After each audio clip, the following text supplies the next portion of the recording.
بسم اللہ الرحمن الرحیم۔ رسول اللہ صلی اللہ علیہ وسلم اور مشترکہ سیاسی مناظر، مختلف جنگوں یا معاشرتی مشکلات کے حل کے لیے آپ صلی اللہ علیہ وسلم نے کئی بار مشترکہ سیاسی محاذ تشکیل دیا، جس کی چند جھلکیاں یہ ہیں۔ نمبر 1، غزوہ بدر۔ مدینہ منورہ آنے کے بعد مکہ مکرمہ کے قریش کافروں سے سب سے پہلی جنگ غزوہ بدر ہونے جا رہی تھی۔ جب حضور صلی اللہ علیہ وسلم کو پتہ چلا کہ قریش جنگ کے لیے نکل پڑے ہیں، اس وقت رسول اللہ صلی اللہ علیہ وسلم نے صحابہ سے مشورہ کیا۔ حضور صلی اللہ علیہ وسلم کے سب سے قریبی سیدنا ابوبکر نے رائے پیش کی، سیدنا عمر نے بات رکھی، مقداد نے بھی عرض کیا، لیکن یہ تینوں لوگ مکہ کے باشندے مکہ چھوڑ کر آپ صلی اللہ علیہ وسلم کے ساتھ آئے تھے، اور آپ صلی اللہ علیہ وسلم اب مدینہ کے جو لوگ ساتھ لگے تھے ان کی رائے سننا چاہ رہے تھے، اس لیے بار بار فرما رہے تھے، اے لوگو مشورہ دو۔ مدینہ کے لوگوں کو احساس ہو گیا کہ حضور صلی اللہ علیہ وسلم ان لوگوں کی رائے جاننا چاہتے ہیں، اس لیے اہل مدینہ کے سردار سعد بن معاذ نے گفتگو میں حصہ لیا اور مشورہ دیا، اور آپ صلی اللہ علیہ وسلم کو اطمینان دلایا کہ ہم آپ صلی اللہ علیہ وسلم کے ساتھ ہیں، جہاں چاہیں ہم تیار ہیں۔ دوسرا موقع غزوہ احد۔ محمد صلی اللہ علیہ وسلم کو جیسی ہی یہ اطلاع ملی کہ قریش جنگ بدر میں ہار کا بدلہ لینے کے لیے پھر جنگ کے لیے آ رہے ہیں، آپ صلی اللہ علیہ وسلم نے تمام صحابہ سے مشورہ لیا۔ لوگ دو حصے میں بٹ گئے۔ ایک جماعت کی رائے یہ تھی کہ مدینہ سے باہر نکل کر ان سے مقابلہ کیا جائے، اور یہ رائے ان لوگوں کی تھی جو مارکے بدر میں شریک نہ ہو سکے تھے، اس لیے اس جنگ میں شریک ہونے اور لڑنے کا اصرار کر رہے تھے۔ دوسری جماعت کا کہنا تھا کہ مدینہ میں رہ کر دفاع و مقابلہ کیا جائے اور قریش کو مدینہ آنے دیا جائے۔ یہ لوگ غزوہ بدر میں شریک ہوئے تھے، اور بعض منافقوں کی رائے بھی یہی تھی۔ رسول اللہ صلی اللہ علیہ وسلم کا رجحان بھی اسی رائے کی طرف تھا، لیکن جب حضور صلی اللہ علیہ وسلم نے دیکھا کہ اکثریت کی رائے مدینہ سے باہر نکل کر مقابلہ کرنے کی ہے، تو آپ صلی اللہ علیہ وسلم نے اسی رائے کو اختیار کیا۔ تیسرا موقع بدر کے قیدی۔ مارکے بدر میں 70 قریشی جنگی قیدی بنائے گئے۔ حضور صلی اللہ علیہ وسلم نے اپنے دو قریبی ساتھیوں ابوبکر و عمر سے اس سلسلے میں مشورہ کیا۔ عمر کی رائے قتل کی تھی اور ابوبکر کی رائے فدیہ لے کر چھوڑنے کی ہوئی۔ حضور صلی اللہ علیہ وسلم نے ابوبکر کی رائے اختیار کی اور فدیہ لے کر قیدیوں کو چھوڑ دیا۔ چوتھا موقع تہمت کا واقعہ۔ تہمت کا واقعہ بڑا خطرناک واقعہ تھا۔ منافقوں کا سردار عبداللہ ابن ابی نے لوگوں میں یہ اڑا دیا کہ اس نے ام المومنین سیدہ عائشہ رضی اللہ تعالی عنہا کو ایک شخص کے ساتھ تنہائی میں دیکھا ہے۔ اس کا مقصد کھلا ہوا تھا۔ یہ اس طرح اندازی لوگوں میں پھیل گئی۔ اس بارے میں سورہ نور اتری۔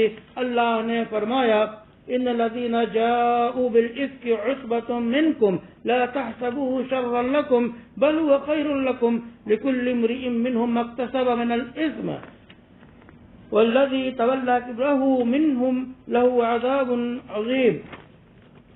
یہاں اللہ تعالیٰ نے بتا دیا کہ جو لوگ بہتان گڑھ کر ایک جماعت نے گڑھا اور رچا، تو ان کو اس کو اپنے حق میں برا نہ سمجھو، بلکہ نتیجے کے حساب سے تمہارے لیے یہ بہتر ہے، اور ہر شخص کو اس کے کیے کے بدلے اس گناہ اور جرم ہے، اور جس نے سب سے بڑی کارروائی اس میں کی ہے اس کے لیے خطرناک عذاب ہے۔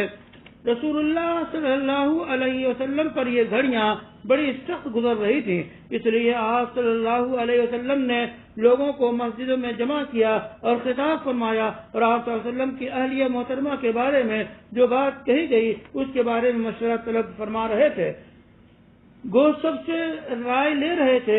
آپ صلی اللہ علیہ وسلم نے فرمایا، ہمیں ان لوگوں کے بارے میں بتائیں جنہوں نے میرے گھرانے کے بارے میں غیر مناسب بات کہی، اور بخدا میں اپنے گھرانے میں کوئی برائی نہیں پاتا، اور نہ اس میں جس کے بارے میں کہی گئی میں نے کبھی کوئی بری چیز دیکھی، اور وہ میرے گھر میں کبھی میری غیر موجودگی میں نہیں آیا، اور جب بھی یہ سفر میں رہا میں بھی سفر میں رہا۔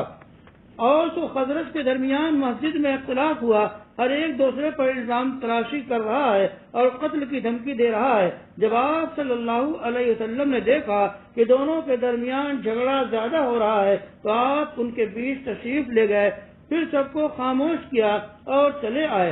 رسول اللہ صلی اللہ علیہ وسلم کی زندگی کی یہ معاشرتی سخت مسائل درپیش آئے تو آپ صلی اللہ علیہ وسلم نے تمام مسلمانوں سے مشورہ کیا۔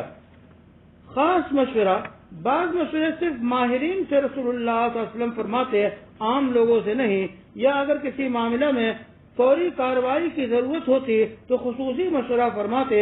جیسے نمبر 1، بدر کے قیدیوں کے بارے میں آپ صلی اللہ علیہ وسلم نے ابو بکر و عمر سے مشورہ فرمایا۔ دوسرے، اوس کے سردار سعد بن معاذ اور خزرج کے سردار سعد بن عبادہ سے مدینہ کی کھجوروں کے بارے میں رسول اللہ صلی اللہ علیہ وسلم نے مشورہ کیا، اور بھی مثالیں ہیں۔ تیسری بات، محمد عربی صلی اللہ علیہ وسلم نے فوج کے سربراہان سے اس وقت مشورہ کیا جب بعض لوگوں کے بارے میں خیانت کی شکایت ملی۔ جب آپ صلی اللہ علیہ وسلم مکہ مکرمہ کی فتح کے مارکہ کے لیے روانہ تھے، اس سلسلے میں کسی نے ملزم کے قتل کا مشورہ دیا تو کسی نے افہام و تفہیم کے بعد درگزر کرنے کی بات کہی، اور اس سے پہلے اسلام کے لیے ان کی خدمات کو سراہا گیا، جیسا کہ صحابی رسول صلی اللہ علیہ وسلم حاطب بن ابو بلتعہ کے معاملے میں ہوا، جنہوں نے فوجی راز مکہ بھیج دیا، اور مکہ پیغام پہنچنے سے پہلے رسول اللہ صلی اللہ علیہ وسلم کو اللہ کی طرف سے اطلاع مل گئی۔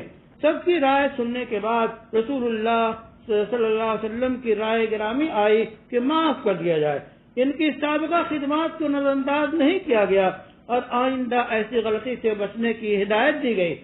چوتھا مسئلہ، صرف ایک شخص سے مشورہ لینا، اور وہ آپ صلی اللہ علیہ وسلم کی اہلیہ محترمہ ام سلمہ ہے۔ جب رسول اللہ صلی اللہ علیہ وسلم نے مکہ کے لوگوں سے صلح کا ارادہ فرمایا، صلح حدیبیہ کا ارادہ فرمایا اور قربانی کا حکم دیا، پھر اکثر صحابہ نے عمل نہیں کیا، تو آپ صلی اللہ علیہ وسلم غمزدہ ام سلمہ کے پاس آئے اور ان سے مشورہ کیا، تو انہوں نے مشورہ دیا کہ آپ خود صحابہ کے سامنے ذبح کریں، جب وہ دیکھیں گے تو کہ آپ ذبح کر رہے ہیں تو آپ کی پیروی کریں گے۔ آپ صلی اللہ علیہ وسلم نے ان کے مشورے پر عمل کیا تو سب نے آپ صلی اللہ علیہ وسلم کی اقتداء کی۔ وصلی اللہ علی النبی الکریم وعلی آلہ وصحبہ اجمعین۔ اسی کے ساتھ